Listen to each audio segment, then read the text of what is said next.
All right, so let's just start. Our first reader, Nikki Darling. Yes. Give it up.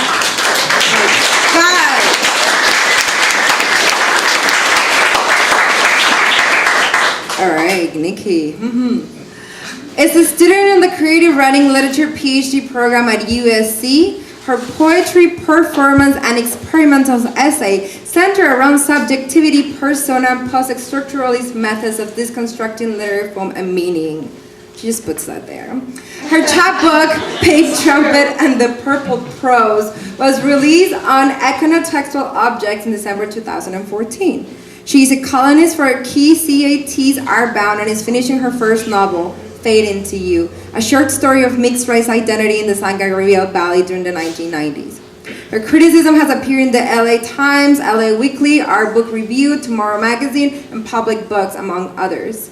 Her essay, Appropriate for Destruction, was included in Best Music Writing 2010. Her works and letters are archived in the UCLA Chicano Studies Department. Give it up for Nikki Darling.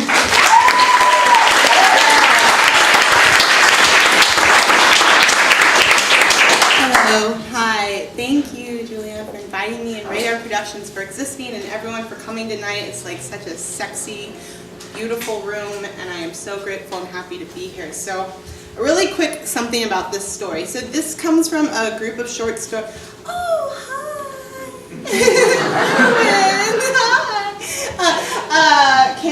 It comes from a book of short stories about these two girls, Jangle and the other narrator, who doesn't really have a name, and they are, and the reason I'm prefacing this, because as I was driving up here from LA, I realized that I was like, oh, it's a story, well, I don't want to blow the ending, but I might have just, but, so, basically,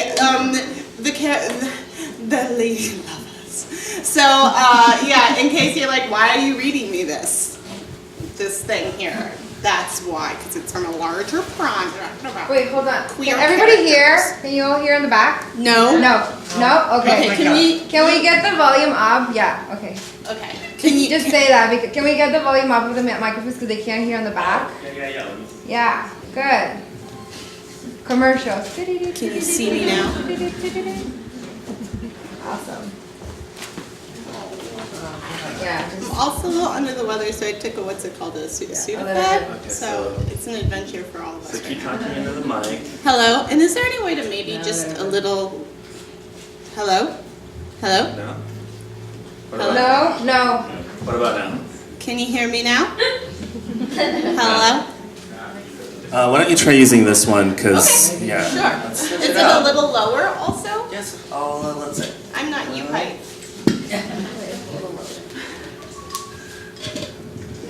Not a shrimp, but I'm not a giraffe either.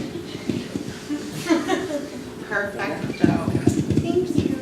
Okay, and I think this one's a little louder. Great. Okay. Yeah. Okay. Oh, so should I start over? Just kidding. No, I'll just read. Okay.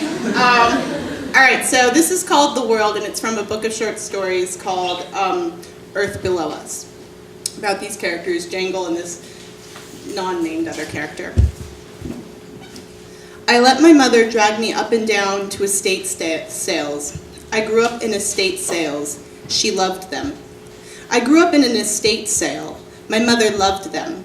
We went all up and down the rich parts of Pasadena looking at the remains of rich people's stuff. Usually their kids got the money, sold the house, the things, and built something ugly in Malibu. It went that way sometimes with the rich. I grew up nestled in the armpit of other people's luxury, of another time, quickly passing and passing still. Floral patterned sofas from the 1930s and 40s, original rugs, beautiful war-era ceramics. She had the books, my mom, all the main guys, also Oriental, meaning the style. It's obviously it's a old-timey derogatory term, so I just point that out. But anyway, so I am aware. All right, she had the books, my mom, all the main guys, Sasha Brastoff, Homer Laughlin, ad infinitum. My weekend childhood, this is, so sorry you guys, this is the downside of reading from my computer is Pages, which, as those of you who know who use Pages know that it's horrible. My weekend childhood looked like Princess Leia's house in Ashby's shampoo, when Warren Beatty looks perfect and they fuck. She's in a tennis skirt holding a racket. Feathered hair, palm trees, beautiful stained glass, hand-blown old Hollywood era-styled houses, stuffed snugly in the green-lawned beauty of Pasadena. Rolling properties that were routinely used for film sets, silent-era swimming pools, old cement lions festooned near the curly-lipped edge of the bright blue and green-colored water. 1950s red English Playboy mansion-looking houses. Wind in the Willows 1920s Toad's Wild Ride cottages, a palatial 1920s character. Entire places shrouded in large shady oaks. River rock stone driveways that went on forever like passages toward Narnia or Little Princess Rose Garden between tall shaped and sculpted ivy hedges.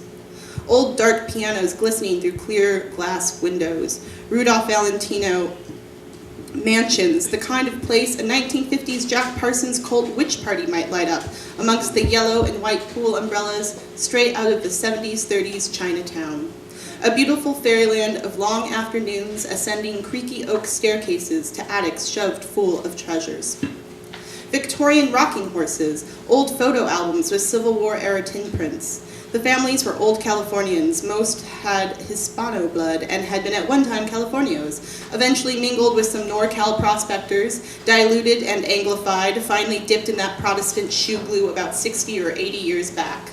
They had that gold money, that railroad money, that land grant money, a long, long, long, long time ago. Now they were just lawyers and doctors and products of the Ivy League West and eaters of fine cheese and supporters of Bristol Farms, where my mother bought us snacks.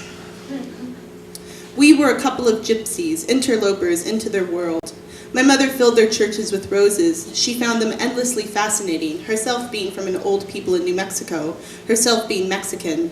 These people were the answer to, what if?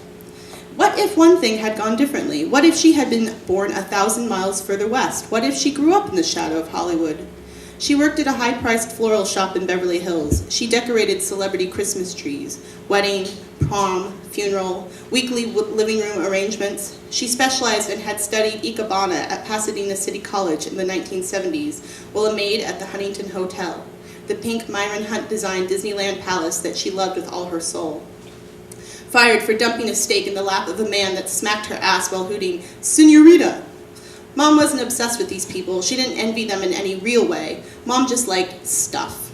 Old, cool things. She liked romance, architecture, and movies. She was pretty and friendly and talented, had freckles. She was married to the son of one of these people, but he was crazy and gone.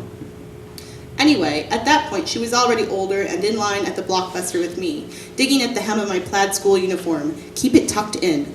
We just ordered Thai. I'm stoned, but she doesn't notice or care. Actually, she might notice, but can't bring herself to care, because as I will learn when I'm older, she comes from a long line of marijuana smokers, and nothing about it, or what I do, or one day do, will ever shock her, despite her great desire to be upset and feel otherwise. Later, when I tell her I'm an alcoholic, I will watch this information travel across her face like a telegram until she finally sets it down, never to be picked up again. She simply doesn't have the stuff to take my struggle seriously. And so I get to smoke in my closet because she'd really rather honestly just watch the movie and eat dinner and get along. Let's just get along, she says. It's just nicer that way. Easier for everyone. Let's just get along. Robbie Bobby wants to know if I can balance stuff on my head while I dance. What now, I ask, whipping up from taking a line he's placed on the coffee table in the backroom office. He's a promoter and runs the reggae night at Shortstop. Says he might have some work for Jangle and I. Jangle is the beer girl here and we live together, but only she pays rent. But we don't really live together. I have my own place, but I'm never there. I haven't paid rent this month, and my landlord, a small person, that is to say a midget, anyway, my landlord, who photographs cat calendars and cat food bags in his home upstairs above the garage I rent, but won't let me own a cat, has been calling on repeat since Wednesday looking for me. I've been hiding out with Jangle, trying to get a gig, and here we go, here we are, ready to jiggle and dance. Only thing is, I don't know if I can balance shit, no less on my head, no less while in a dance cage. Why, what for, I ask. Jangle shakes her head like, how dare you, stupid, how dare you almost fuck this up.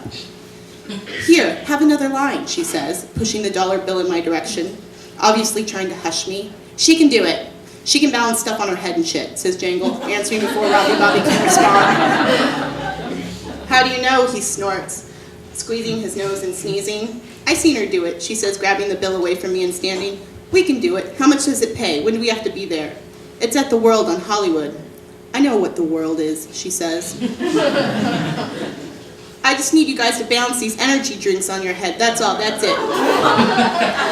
The drink people are paying you. You want us to strip while balancing cans on our heads? I ask. Oh, yeah, he says, his eyes watering. And if we can't, if we don't? No moolah, gig is tonight. You get paid $500 to split between you start to finish. Get there at 6, go home at 4. And no keeping your suit on all night, you hear me? Referring to the bikinis we starred in. You gotta take it all off. So here, he opens his wallet and holds out 2 $200 bills. Get your shit waxed. An airstrip is fine, but no Brazilian. That's still hairy. Are we cool?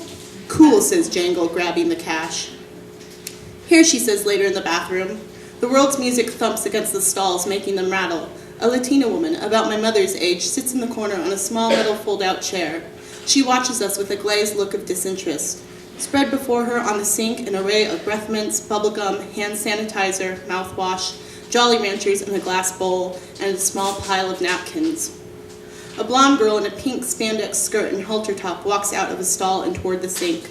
She turns the faucet and lets water drip onto her hands, as if that's all the faucet's got. In my mind, I say, turn it further, harder, your hands will get more wet. Then it dawns on me that she's not actually invested in cleaning them. She just wants it to appear that way. The Latina woman on the chair holds out a napkin, and the girl takes it, fishes a quarter from her purse, and drops it in the woman's Folgers tipped can, and walks out, the door swishing behind her. Look, says Jangle, poking 2 holes on either side of the energy drink with her with her car key. She pops the tab and turns it upside down into the toilet, pulls a pair of cheap plastic headbands, the kind you get at Save-On, and delicately maneuvers one through the holes at the bottom of each can. She places the headband with can on my head. If you can't dance and keep that on, then you don't deserve this job anyway. Hey, thanks, I said. It feels secure. She rolls her eyes and does her own. My crotch is burning and starts to itch. Waxing has always been a challenge because my hair is thick and coarse, even curly, I might say, and I know the next month is going to be a series of ingrown welts and pussy spore skin, but I need the money. We stand in front of the mirror and check ourselves. We fix our lipstick. Other girls walk in and out behind us. The woman on the chair never says anything. I wonder what she's thinking. Later, a man will reach through the cage and stick his hand inside me, the skin still smooth. He will massage my insides, and I will bend my knees and catch his hand, helping him. The can falls off, and he opens the cage. I step out, and he puts a coat around me. I follow him to his car, an olive green Austin Healey behind the alley. Get dressed, he'll say. I want to take you home. Where do you live, I ask. Pasadena. My parents are out of town. What are you doing in Hollywood, I ask, unbuttoning his pants. He runs a hand along the crest of my breast. The money is Jangle's now that I've taken off. I wanted to see how, he says, grinning and catching my face in his palm. The other half live. Thank you.